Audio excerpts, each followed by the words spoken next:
PayPal account. हजुर, आजको यो भिडियोमा पेपल एकाउन्टको बारेमा कुराकानी गर्न गइरहेको छु। हामीले चाहन्छौँ हामीसँग पेपल एकाउन्ट होस् र यसरी हामीले चाहिँ इन्टरनेशनल ट्रान्ज्याक्सन गर्न सक्छौँ। एकदमै नेपालमा बसेर पेपल एकाउन्ट बनाउनु भनेको धेरै नै गाह्रो रहेको छ। यसको लागि चाहिँ अमेरिकामा बस्नुहुने उहाँको मोबाइल नम्बर र कन्ट्याक्ट एड्रेस लिएर हामीले पेपल एकाउन्ट बनाउन सक्छौँ। तर यो भिडियोमा चाहिँ म देखाउन गएको छु तपाईले नेपालमै रहेर तपाईले आफ्नो नेपाली मोबाइल नम्बरबाट र तपाईले आफ्नो नेपालको एड्रेसबाट चाहिँ पेपल एकाउन्ट सजिलैसँग बनाउन सक्नुहुन्छ र तपाईले पनि इन्टरनेशनल ट्रान्ज्याक्सन गर्न सक्नुहुन्छ। जस्तै कि धेरै एप्लिकेसनहरू हुन्छ जुन एप्लिकेसनबाट यदि तपाईको अर्निङ भइरहेको छ भने त्यो एप्लिकेसनको अर्निङ तपाईले आफ्नो पेपल एकाउन्टमा लान सक्नुहुन्छ। त्यसरी तपाईले कुनै सफ्टवेयरबाट अर्निङ गर्नुभएको छ भने त्यहाँको अर्निङ पनि तपाईले पेपल एकाउन्टमा लान सक्नुहुन्छ। पेपल एकाउन्ट भनेको इन्टरनेशनल एकाउन्ट हो र यस यो एकदमै हामीलाई जरुरी हुन्छ, आवश्यकता हुन्छ, किनभने धेरै ठाउँहरुमा पेपलको अप्सन दिएको हुन्छ तर हामीसँग पेपल एकाउन्ट नहुँदाखेरि एकदमै अप्ठ्यारो भइरहेको हुन्छ इन्टरनेशनल ट्रान्ज्याक्सन गर्नको लागि। त्यस्तै न तपाईले फेसबुकमा आफ्नो कुनै पोस्टलाई बुस्ट गराउन चाहनुहुन्छ भने त्यो पनि गर्न सक्नुहुन्छ। तपाईले आफ्नो युट्युब च्यानललाई पनि बुस्ट गराउन सक्नुहुन्छ यो पेपल एकाउन्टको माध्यमबाट। आउनु साथीहरु, तपाईले पनि आफ्नो कम्प्युटरमा, आफ्नो मोबाइलमा, आफ्नो ल्यापटपमा चाहिँ आफ्नै एड्रेसबाट, आफ्नै मोबाइल नम्बरबाट कसरी तपाईले सजिलैसँग पेपल एकाउन्ट बनाउन सक्नुहुन्छ यो जान्नको लागि पक्कै पनि तपाईले यो भिडियोलाई अन्तसम्म हेर्नुहोला। साथीहरु, म रिक्वेस्ट गर्न चाहन्छु यो भिडियोलाई लाइक गर्नुहोला। एकदमै यसबाट हामीलाई मोटिभेसन प्राप्त हुन्छ र त्यसरी नै तपाईले यो भिडियोलाई चाहिँ सोशल मिडियाहरुमा इमो, इन्स्टाग्राम, फेसबुकमा सबै ठाउँमा शेयर गरिदिनुहोला ताकि अरु पनि साथीहरुलाई जसले चाहिँ पेपल एकाउन्ट बनाउन चाहनुहुन्छ नेपालमा रहेर उहाँहरुलाई पनि यो कुराको बारेमा जानकारी हुन्छ। त्यसरी नै तपाईको विचार के रहेको छ त? तपाईले पेपल एकाउन्ट बनाउनु भएको छ कि छैन अथवा बनाउने प्रोसेसमा हुनुहुन्छ अथवा तपाई बनाउन चाहनुहुन्छ भन्ने कुरा पक्कै पनि कमेन्टमा लेख्नु होला। यो कुरा चाहिँ नबिर्सिनु होला है, कमेन्टमा लेख्नु होला पक्कै पनि। र त्यस्तै न अर्को रिक्वेस्ट रहेको छ, यदि तपाईले अहिलेसम्म चाहिँ ओनिक कम्प्युटर युट्युब च्यानललाई चाहिँ सब्स्क्राइब गर्नु भएको छैन भने पक्कै पनि ओनिक कम्प्युटर युट्युब च्यानललाई सब्स्क्राइब गर्नुस् र बेल बटनमा टच गर्नुस्, अल सेलेक्ट गर्नुस्। च्यानलमा चाहिँ जुन जुन भिडियोहरु अपलोड हुन्छ त्यो सबभन्दा पहिले तपाईले प्राप्त गर्न सक्नुहुन्छ हेर्नको लागि। अब आजको विषयवस्तुतिर लागौं।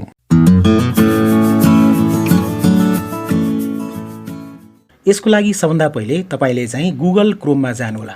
ओके, तपाईले ल्यापटपमा पनि गर्न सक्नुहुन्छ, तपाईले आफ्नो मोबाइलमा पनि गर्न सक्नुहुन्छ। तर मोबाइलमा तपाईले गुगल क्रोमलाई ओपन गरेर डेस्कटप साइटमा जानु होला, डेस्कटप मोडमा जानु होला र त्यसपछि यहाँ देख्न सक्नुहुन्छ तपाईले यहाँ चाहिँ URL बक्स रहेको छ। यहाँ चाहिँ देख्न सक्नुहुन्छ URL बक्स। ओके, paypal.com त्यसपछि CY दिनु होला र त्यसपछि गो गर्नु होला, इन्टर गर्नु होला। ओके, त्यसपछि तपाईले यस्तो प्रकारको इन्टरफेस देख्न सक्नुहुन्छ। इन्टरफेस यस्तो आइसकेपछि तपाईले यहाँ देख्न सक्नुहुन्छ साइन अप फर फ्री रहेको छ अथवा यहाँ पनि रहेको छ साइन अप देख्न सक्नुहुन्छ। यो दुईटा मध्ये एउटा बटनमा तपाईले क्लिक गर्नु होला। जस्तै म साइन अपमा यहाँ क्लिक गर्छु। ओके, तपाईसँग एकाउन्ट छ भने लगइनमा क्लिक गरेर पासवर्ड दिएर छिर्न सक्नुहुन्थ्यो। त्यसपछि तपाईले यस्तो प्रकारको इन्टरफेस देख्न सक्नुहुन्छ। यहाँ चाहिँ sign up for PayPal it is free भनेर। त्यसपछि यहाँ चाहिँ तपाईले दुई प्रकारको एकाउन्ट देख्न सक्नुहुन्छ। यहाँ चाहिँ पर्सनल एकाउन्ट र यहाँ चाहिँ बिजनेस एकाउन्ट। यहाँ चाहिँ बिजनेस एकाउन्ट छान्नु होला। यहाँ चाहिँ देख्न सक्नुहुन्छ दुई प्रकारको एकाउन्ट रहेको छ। पर्सनल एकाउन्ट छानिएको छ तर यहाँ बिजनेस एकाउन्ट यसरी चाहिँ छान्नु होला र त्यसपछि यहाँ कन्टिन्यू बटन रहेको छ। कन्टिन्यू बटनमा तपाईले क्लिक गर्नु होला। त्यसपछि तपाईले यहाँ चाहिँ आफ्नो इमेल दिनुपर्ने हुन्छ जुन इमेलमा तपाईले यो पेपल एकाउन्ट चाहिँ खोल्न चाहनुहुन्छ। ओके, जस्तै मैले यहाँ चाहिँ जीमेल दिइसकेको छु। जीमेल तपाईले पनि दिइसकेपछि यहाँ कन्टिन्यूमा क्लिक गर्नु होला। त्यसपछि अब तपाईले यहाँ चाहिँ पासवर्ड क्रिएट गर्नुपर्ने हुन्छ है। पासवर्ड क्रिएट गर्दाखेरि तपाईले एउटा कुरामा के ध्यान दिनु होला भन्दाखेरि कम्तीमा 8 क्यारेक्टर चाहिँ हुनै पर्छ है, अथवा 8 भन्दा बढी बनाउन सक्नुहुन्छ। तर हामीले एटलिस्ट कम्तीमा एउटा क्यापिटल लेटर अथवा एउटा स्मल लेटर अथवा नम्बर्स र त्यस्तै न सिम्बलहरु क्यारेक्टरहरु दिनुपर्ने हुन्छ। ओके, देख्न सक्नुहुन्छ यहाँ मैले पासवर्ड दिइसकेको छु। त्यसपछि पासवर्ड तपाईले आफ्नो दिइसकेपछि नयाँ पासवर्ड दिनु होला, बनाउनु होला पासवर्ड यो पेपल एकाउन्टको। त्यसपछि यहाँ कन्टिन्यूमा तपाईले क्लिक गर्नु होला। कन्टिन्यूमा क्लिक गरिसकेपछि तपाईले यस्तो प्रकारको पेज देख्न सक्नुहुन्छ, tell us about your business भनेर। ओके, अब यहाँ तपाईले देख्न सक्नुहुन्छ बिजनेस कन्ट्याक्ट दिनु होला। जस्तै बिजनेस कन्ट्याक्टमा तपाईले आफ्नो नाम दिनु होला। ओके, जस्तै कि नाममा एकदम ओरिजिनल नाम दिनु होला, तपाईको नागरिकतामा जे नाम छ। ओके, सो तपाईसँग फर्स्ट नेम र सेकेन्ड नेम छ भने यो तपाईको फर्स्ट नेममा दिनु होला र लास्ट नेम तपाई यहाँ लास्ट नेममा दिनु होला। यदि तपाईसँग फर्स्ट नेम र लास्ट नेम मात्रै छ भने त केही छैन, फर्स्ट नेम लास्ट नेम दिनु होला। तर तपाईको मिडल नेम छ भने मिडल नेम पनि यहाँ फर्स्ट नेममै दिनु होला। म दिन गइरहेको छु। देख्न सक्नुहुन्छ फर्स्ट नेम र लास्ट नेम दिनु होला, एकदम ओरिजिनल नेम दिनु होला। त्यसपछि बिजनेस डिटेलमा तपाईले आफ्नो यहाँ दिनु होला, भर्नु होला। जस्तै मैले चाहिँ computer and mobile sales and repairing दिएको छु, त्यसै यहाँ चाहिँ बिजनेस फोन नम्बर दिनु होला, नेपालको कोड रहेको छ 977 र त्यसपछि आफ्नो मोबाइल नम्बर दिनु होला, एकदमै ओरिजिनल मोबाइल नम्बर दिनु होला। त्यसपछि यहाँ बिजनेस एड्रेस रहेको छ, तपाईले नागरिकता अनुसारले पनि एड्रेस दिन सक्नुहुन्छ। अब तपाईले यहाँ बिजनेस एड्रेस दिइसकेपछि यहाँ चाहिँ पोस्ट कोड रहेछ, यो नदिए पनि हुन्छ। तपाईले त्यसपछि सिटी टाउन र भिलेज यहाँ दिनु होला र त्यसपछि यहाँ देख्न सक्नुहुन्छ आई हेभ रेड हैन, यो एग्रिमेन्ट हो, यसमा क्लिक गर्नु होला र त्यसपछि यहाँ बटन रहेको छ एग्री एन्ड क्रिएट अकाउन्ट, यसमा क्लिक गर्नु होला। त्यसपछि अब यहाँ यस्तो पेजमा आउन सक्नुहुन्छ, डिस्क्राइब योर बिजनेस भनेर बिजनेस टाइप रहेको छ। बिजनेस टाइपमा यहाँ चाहिँ तपाईले इन्डिभिजुअल छान्नु होला। ओके, इन्डिभिजुअल छान्नु होला। त्यसपछि तपाईले यहाँ देख्न सक्नुहुन्छ प्रोडक्ट और सर्भिस किवर्ड रहेको छ। तपाईले जस्तै कि यहाँ चाहिँ म कम्प्युटर लेखिदिन्छु। ओके, जस्तै यहाँ चाहिँ मैले कम्प्युटर सम्बन्धी काम गर्छु, त्यसमा computer maintenance and repairing and service यो छान्छु म। ओके, यति गरिसकेपछि यहाँ पेपल तपाईले सीसी स्टेटमेन्ट नेम दिनुपर्ने हुन्छ। मैले चाहिँ यहाँ ओनिक अज्ञात दिएको छु र त्यसपछि यहाँ चाहिँ म कन्टिन्यू गर्छु, तपाईले पनि कन्टिन्यू गर्नु होला। त्यसपछि यहाँ डेट अफ बर्थ रहेको छ, डेट अफ बर्थ छान्नु होला यहाँ चाहिँ। अब तपाईले डेट अफ बर्थ यहाँ दिइसकेपछि र त्यसपछि नेसनालिटी दिइसकेपछि तपाईले होम एड्रेस दिनुपर्ने हुन्छ। होम एड्रेस पनि बिजनेस एड्रेस सेम होस् भन्ने चाहनुहुन्छ भने यहाँ चाहिँ राख्नु होला। ओके, टिक लाउनु होला। देख्न सक्नुहुन्छ तपाईले जुन दिनुभएको छ एड्रेस, होम एड्रेसमा पनि बिजनेस एड्रेस सेम रहेको छ। फोन नम्बर चाहिँ तपाईले सेम राख्न चाहनुहुन्छ भने यहाँ चाहिँ तपाईले नेपाल छान्नु होला। ओके, छान्नु पर्दैन, यहाँ चाहिँ टिक लाउनु होला र देख्न सक्नुहुन्छ तपाईको यहाँ फोन नम्बर आइसकेको छ, जुन तपाईले बिजनेस फोन नम्बर दिनुभएको छ त्यो फोन नम्बर यहाँ आइसकेको छ। यति गरिसकेपछि अब तपाईले यहाँ सबमिट गर्नु होला। सबमिटमा चाहिँ यहाँ क्लिक गर्नु होला। ओके, त्यसपछि केही क्षण हामीले वेट गर्नुपर्ने हुन्छ। त्यसपछि तपाईँ यस्तो प्रकारको पेजमा आउन सक्नुहुन्छ। ओके, सो पासवर्ड यहाँ सेभ गर्न भनिरहेछ। ओके, म सेभ गरिदिन्छु अहिले र welcome to the PayPal commerce platform भनेको छ, यहाँ म ओके गरिदिन्छु। ओके, त्यसपछि तपाईँले यहाँ आफ्नो नाम देख्न सक्नुहुन्छ। त्यस्तै न यहाँ चाहिँ अब तपाईँले होम देख्न सक्नुहुन्छ, ट्याब एक्टिभिटी ट्याब देख्न सक्नुहुन्छ हैन। त्यस्तै यहाँ चाहिँ पे एन्ड गेट पेड देख्न सक्नुहुन्छ, एप सेन्टर देख्न सक्नुहुन्छ। होममा जाउँ, त्यसपछि तपाईले आफ्नो यो एकाउन्टलाई भेरिफाई गर्नुपर्ने हुन्छ। त्यसको लागि जीमेलमा जानु होला। ओके,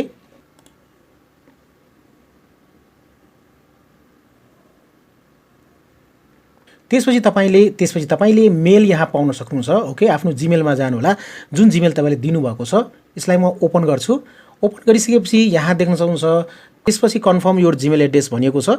यहाँ तपाईले कन्फर्म माई जीमेल एड्रेसमा क्लिक गरिदिनु होला र त्यसपछि यहाँ पासवर्ड दिनु होला, जीमेल दिनु होला र यहाँ चाहिँ तपाईले कन्फर्म जीमेल एड्रेसमा क्लिक गर्नु होला र भेरिफाइङ योर इन्फर्मेसन भनेर देख्न सक्नुहुन्छ। त्यसपछि तपाईँ चाहिँ आफ्नो पेपल एकाउन्टको होम पेजमा रिडाइरेक्ट हुन सक्नुहुन्छ। त्यसपछि यहाँ पेपल ब्यालेन्स रहेको छ, यहाँ चाहिँ देख्न सक्नुहुन्छ। ओके, 0 रहेको छ, तर EUR रहेको छ, यहाँ हामीले USD डलर गर्नुपर्ने हुन्छ, सजिलो हुन्छ। त्यसको लागि यहाँ पे एन्ड गेट पेडमा जानु होला।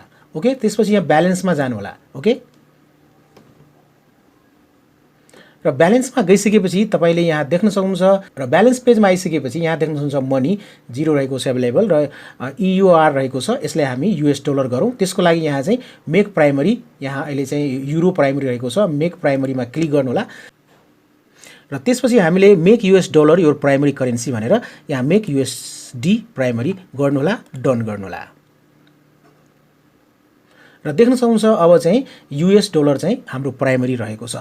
यसरी साथीहरु तपाईले चाहिँ आफ्नो एकाउन्ट चाहिँ बनाउन सक्नुहुन्छ। तर एउटा कुरा महत्त्वपूर्ण के रहेको छ भन्दाखेरि तपाईले यहाँ ब्याङ्क्स देख्न सक्नुहुन्छ र यहाँ कार्ड्स देख्न सक्नुहुन्छ। तपाईसँग पायोनियर कार्ड छ भने अथवा तपाईसँग मास्टर कार्ड छ भने यहाँ चाहिँ तपाईले लिंक गर्नु होला कार्डलाई, अनि मात्रै यो पेपल एकाउन्ट चाहिँ तपाईलाई काम लाग्छ। त्यसमा तपाईले चाहनुहुन्छ भने ब्याङ्क एकाउन्ट पनि यहाँ लिंक गर्न सक्नुहुन्छ, तर इन्टरनेशनल ट्रान्ज्याक्सन गर्नलाई यहाँ अलिकति गाह्रो पर्छ यो ब्याङ्कमा। त्यसकारणले गर्दाखेरि सबभन्दा राम्रो तरिका के रहेको छ भने तपाईसँग कार्ड छ भने पायोनियर कार्ड अथवा मास्टर कार्ड छ भने यहाँ लिंक गर्नु होला। अहिले त नेपाल सरकारले चाहिँ प्रत्येक ब्याङ्कहरुमा अथवा धेरै ब्याङ्कहरुमा चाहिँ चाहे त्यो प्राइभेट होस् या गभर्नमेन्ट होस् कार्ड इस्यु गर्ने भन्ने कुराहरु सायद भइरहेको छ यहाँ। त्यसकारणले गर्दाखेरि तपाईसँग कार्ड छ भने कार्ड यहाँ लिङ्क गर्नु होला, छैन भने कार्ड बनाउनु होला, पोइनियर कार्ड अथवा चाहिँ मास्टर कार्ड तपाईको ब्याङ्क एकाउन्टबाट, र यहाँ चाहिँ लिङ्क गर्नु होला र यसरी तपाईले आफ्नो पैसालाई तपाईले चाहिँ लेनदेन गर्न सक्नुहुन्छ हैन, ट्रान्ज्याक्सनहरु गर्न सक्नुहुन्छ। ओके, सो यसरी साथीहरु तपाईले सजिलोपूर्वक नेपालमै रहेर तपाईले एकदम नै पेपल एकाउन्ट चाहिँ सजिलोसँग क्रिएट गर्न सक्नुहुन्छ, बनाउन सक्नुहुन्छ। म होममा जान चाहन्छु, त्यसपछि तपाईले यहाँ धेरै इन्फर्मेसन देख्न सक्नुहुन्छ होममा। त्यसमा तपाईले आफ्नो प्रोफाइल हेर्न चाहनुहुन्छ भने यहाँ आफ्नो नाम देख्नुहुन्छ, नाममा यहाँ जानुहुन्छ भने म्यासेज सेन्टर रहेको छ, प्रोफाइल सेटिङ रहेको छ, एकाउन्ट सेटिङ रहेको छ, लग आउट रहेको छ। तपाईले प्रोफाइल सेटिङ पनि यहाँबाट गर्न सक्नुहुन्छ, यसमा क्लिक गर्नु होला र देख्न सक्नुहुन्छ यहाँ चाहिँ तपाईले लगइन एन्ड सेक्युरिटी देख्न सक्नुहुन्छ, आफ्नो इमेल देख्न सक्नुहुन्छ, त्यसै यहाँ फोन नम्बर देख्न सक्नुहुन्छ। तपाईले चाहनुहुन्छ भने यहाँबाट पासवर्ड पनि चेन्ज गर्न सक्नुहुन्छ र तपाईले आफ्नो जीमेल र फोनलाई पनि यहाँबाट तपाईले एडिट गर्न सक्नुहुन्छ, अपडेट गर्न सक्नुहुन्छ।